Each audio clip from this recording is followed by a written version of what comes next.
یہ ہے مکہ کی سب سے بڑی دشمن. یہ ہے وہ عورت جو نبی کریم صلی اللہ علیہ وسلم کے راستے میں کانٹے بچھایا کرتی تھی. مکہ کی گلیوں میں تیرا سچ نہیں چلے گا محمد.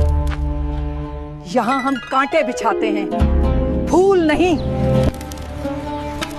آج اسی گلی سے اس کا گزر ہوگا. جس راہ سے رحمت عالم صلی اللہ علیہ وسلم کا گزر ہونا ہوتا، وہاں وہ نفرت اور عداوت کے بیج بو دیا کرتی تھی. اس نے سمجھا تھا کہ وہ نور کو کانٹوں سے روک لے گی، مگر اسے خبر نہ تھی کہ کانٹے تو پھولوں کے راستے روک سکتے ہیں، خدا کے فیصلوں کو نہیں. آئیے جانتے ہیں ابو لہب اور اس کی بیوی ام جمیل کے اس دور کو جب مکہ کی گلیوں میں نفرت اور سرمایہ داری کا نشہ اپنے عروج پر تھا. یہ کہانی اس دور سے شروع ہوتی ہے جب مکہ کی فضاؤں میں پہلی بار لا الہ الا اللہ کی صدا گونجی. ارے کہاں جا رہے ہوں؟ تمہیں خبر نہیں؟ ایک سچے پیغام دینے والے نے پہاڑی پر سب کو بلایا ہے. مگر اس ہجوم میں دو ایسے چہرے بھی تھے جن کی آنکھوں میں نفرت اور غصہ اتر آیا تھا: ابو لہب اور اس کی بیوی ام جمیل. وہ جہاں قدم رکھیں گے وہاں میری نفرت کے کانٹے ہوں گے. 3 برس تک حضور اقدس صلی اللہ علیہ وسلم انتہائی پوشیدہ طور پر نہایت رازداری کے ساتھ تبلیغ اسلام کا فرض ادا فرماتے رہے.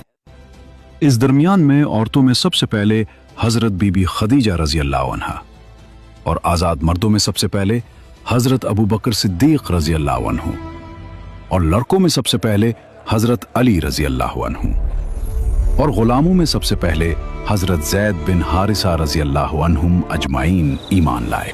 3 برس کی اس خفیہ دعوت اسلام میں مسلمانوں کی ایک جماعت تیار ہو گئی، اور خداوند تعالیٰ کا حکم ہوا کہ اے محبوب، آپ اپنے قریبی خاندان والوں کو خدا سے ڈرائیں. تو حضور علیہ السلام نے ایک دن کوہ صفا کی چوٹی پر چڑھ کر یا معاشر قریش کہہ کر قبیلہ قریش کو پکارا. جب سب قریش جمع ہو گئے تو آپ نے فرمایا کہ اے میری قوم، اگر میں تم لوگوں سے یہ کہہ دوں کہ اس پہاڑ کے پیچھے ایک لشکر چھپا ہوا ہے جو تم پر حملہ کرنے والا ہے، تو کیا تم لوگ میری بات کا یقین کر لو گے؟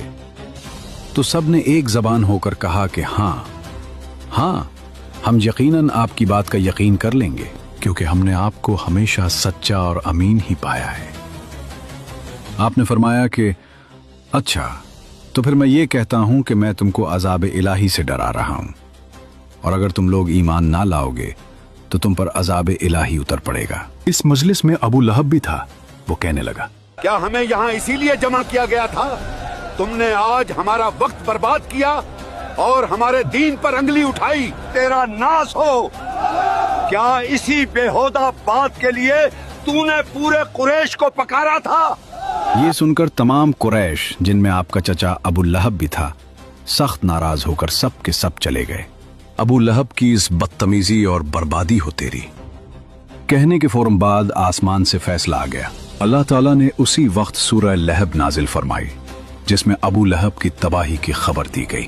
تبت یدا ابی لہب وتب ما اغنى عنه ماله وما كسب سيصلى نارا ذات لهب وامرأته حمالة الحطب في جيدها حبل من مسد. یعنی ابو لہب کے دونوں ہاتھ ٹوٹ گئے اور وہ خود بھی ہلاک ہو گیا. نہ اس کا مال اس کے کام آیا اور نہ جو اس نے کمایا. وہ ضرور بھڑکتی ہوئی آگ میں داخل ہوگا، اور اس کی بیوی بھی جو لکڑیاں اٹھانے والی ہے، اس کی گردن میں مونچھ کی رسی ہوگی. یہ آسمانی فیصلہ سن کر وہ سدھرے نہیں، بلکہ ان کے تن بدن میں آگ لگ گئی. ابو لہب اور اس کی بیوی ام جمیل کی دشمنی اب جنون نہ بدل چکی تھی. ام جمیل مکہ کے طاقتور سردار ابو سفیان کی بہن تھی، جسے دنیا ام جمیل کے نام سے جانتی تھی. اس کے گلے میں ہر وقت ایک قیمتی ہار چمکتا رہتا تھا، لیکن اس کا دل اتنا ہی کالا تھا. اس بدبخت نے قسم کھا رکھی تھی کہ میں اپنا یہ قیمتی ہار بیچ کر محمد کی مخالفت اور دشمنی میں خرچ کروں گی.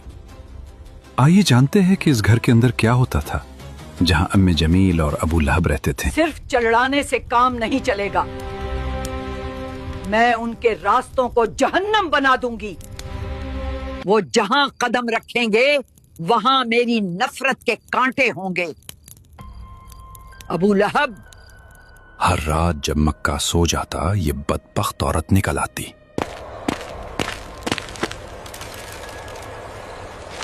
अपने नाजुक हाथों से कांटे जमा करती और उन रास्तों पर बिछा देती जहां से हुजूर सल्लल्लाहु अलैहि वसल्लम फजर के लिए गुजरा करते थे। कुछ दिनों बाद जब उस मगरूर औरत ने सुना कि रब्बे कायनात ने उसका नाम लेकर उसे ईंधन ढोने वाली कहा है, तो उसका तकब्बुर पाश पाश हो गया। वो इंतकाम की आग में जलती हुई हाथ में पत्थर लिए हरम की तरफ भागी। उसका इरादा था कि माज़अल्लाह नबी करीम सल्लल्लाहु अलैहि वसल्लम को नुकसान पहुंचाए, लेकिन देखो कुदरत का करिश्मा। कहाँ है वो? मैंने सुना है वो मेरी बुराई करता है। खुदा की कसम, अगर मैंने उसे देख लिया तो ये पत्थर उसके मुंह पर दे मारूंगी। वो सामने खड़ी थी, हुजूर वहीं तशरीफ फरमा थे, मगर अल्लाह ने उसकी आंखों पर पर्दा डाल दिया। उसे अबू बकर तो नजर आए, मगर जाने आलम नजर ना आए। वो बड़बड़ाती हुई वापस लौट गई, क्योंकि जिसका मुहाफिज खुदा हो उसे कोई आंख नहीं देख सकती। दूसरी तरफ नबी करीम सल्लल्लाहु अलैहि वसल्लम को हुक्म दिया गया, आप अलैहिस्सलाम हक को अलल ऐलान बयान फरमाइए। चुनाचे उसके बाद आप अलानिया तौर पर दीन इस्लाम की तबलीग फरमाने लगे, शिर्क व बुत परस्ती की बुराई फरमाने लगे, और तमाम कुरैश बल्कि तमाम अहले मक्का बल्कि पूरा अरब आपकी मुखालिफत पर कमर बस्ता हो गया, और हुजूर अलैहिस्सलाम और मुसलमानों की इज़ारसानियों का एक तूलानी सिलसिला शुरू हो गया। देखते हैं कौन हमें हिला सकता है। इधर अबू लहब और उम्मे जमील दोनों मियां बीवी की दर्दनाक मौत होनी थी, और फिर वक्त ने पलट खाया। कुरान की बात सच साबित हुई। अबू लहब पर अदसा बीमारी का कहर टूटा। उसके जिस्म से ऐसी बदबू फूटी कि उसके अपने बेटों ने उसे छोड़ दिया। कोई उसे हाथ लगाने को तैयार न था। मौत के बाद उसे लकड़ियों से धकेल कर एक गड्ढे में फेंक दिया गया और ऊपर से पत्थर बरसा दिए गए। और वो लकड़ियां ढोने वाली उम्मे जमील, जिस रस्सी से वो नबी के रास्ते में कांटे लाती थी, एक दिन जंगल में थक कर बैठी तो वही रस्सी फिसल कर उसके गले का फंदा बन गई। उसका कीमती हार धरा का धरा रह गया और मूंछ की रस्सी ने उसका किस्सा तमाम कर दिया। अबू लहब की साजिशें नाकाम हो चुकी थीं, लेकिन अब मक्का की जमीन कमजोर मुसलमानों पर तंग की जा रही थी। जुल्म का एक नया दौर शुरू हुआ, जिसका कमांडर अबू जहल था।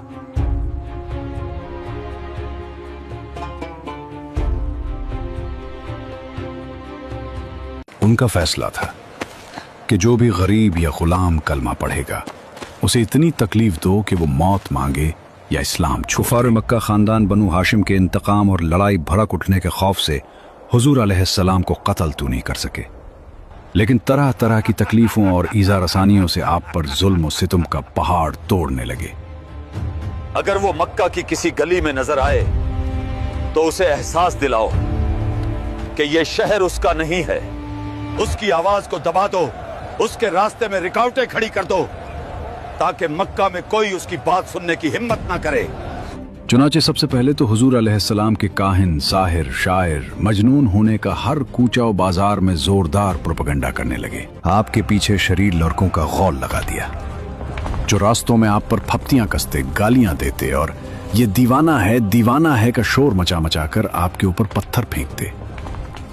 कभी कुफारे मक्का आपके रास्तों में कांटे बिछाते, कभी आपकी मुकद्दस और नाजुक गर्दन में चादर का फंदा डालकर गला घोंटने की कोशिश करते। एक मर्तबा जबकि हुजूर अलैहिस्सलाम हरम काबा में नमाज पढ़ रहे थे, ऐन हालत नमाज में अबू जहल ने कहा कि कोई है जो आले फलां के ज़िबा किए हुए ऊंट की ओझड़ी लाकर सजदा की हालत में उनके कंधों पर रख दे। ये सुनकर उक़बा बिन अबी मुअयत काफिर उठा और उस ओझड़ी को लाकर हुजूर अलैहिस्सलाम के दोशे मुबारक पर रख दिया। हुजूर पाक अलैहिस्सलाम सजदे में थे। देर तक ओझड़ी कंधे और गर्दन पर पड़ी रही और कुफ्फार ठट्ठा मार मार कर हंसते रहे और मारे हंसी के एक दूसरे पर गिर गिर पड़ते रहे।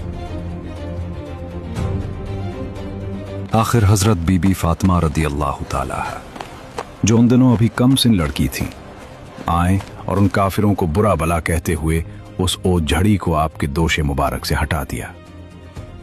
हुजूर सल्लल्लाहु अलैहि वसल्लम के क़ल्ब मुबारक पर कुफ़ार कुरैश की इस शरारत से इंतहाई सदमा गुजरा और नमाज से फारिग होकर 3 मरतबा ये दुआ मांगी कि अल्लाहुम्मा अलैका बिकुरैश, यानी ए अल्लाह तू कुरैश को अपनी गिरफ्त में पकड़ ले। फिर अबू जहल, अक़बा बिन रबिया, शैबा बिन रबिया, वलीद बिन उक़बा, उमैया बिन खल्फ का नाम लेकर दुआ मांगी कि इलाही तू उन लोगों को अपनी गिरफ्त में ले ले। हजरत बिलाल रजी अल्लाह अन्हु, जो उमैया बिन खल्फ काफिर के गुलाम थे, उनकी गर्दन में रस्सी बांधकर कूचा बाजार में उनको घसीटा जाता था। उनकी पीठ पर लाठियां बरसाई जाती थी और ठीक दोपहर के वक्त तेज धूप में गरम गरम रेत पर उनको लिटाकर इतना भारी पत्थर उनकी छाती पर रख दिया जाता था कि उनकी जबान बाहर निकल आती थी। उमैया काफिर कहता था कि इस्लाम से बाज आ जाओ वरना इसी तरह घुट घुट कर मर जाओगे।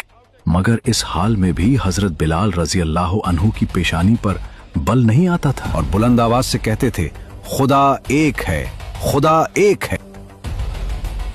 हजरत अम्मार बिन यासिर रजी अल्लाह को गरम गरम बालों पर चित लिटाकर कुफ्फार कुरैश इस कदर मारते थे कि ये बेहोश हो जाते थे।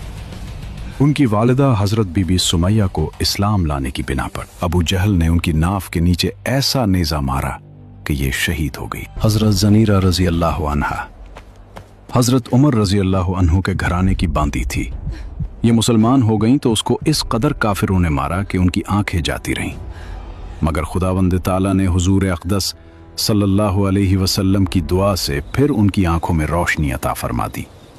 तो मुशरिकीन कहने लगे, ये मोहम्मद के जादू का असर है। हजरत अबू ज़र गफारी रज़ी अल्लाह ताला अन्हु जब दामन इस्लाम में आए तो मक्का में एक मुसाफिर की हैसियत से कई दिन तक हरम काबा में रहे। ये रोजाना जोर जोर से चिल्ला चिल्ला कर अपने इस्लाम का ऐलान करते थे और रोजाना कुफार कुरैश उनको इस कदर मारते थे कि ये लहूलहान हो जाते थे। और इन दिनों में आब जमजम के सिवा उनको कुछ भी खाने पीने को नहीं मिला।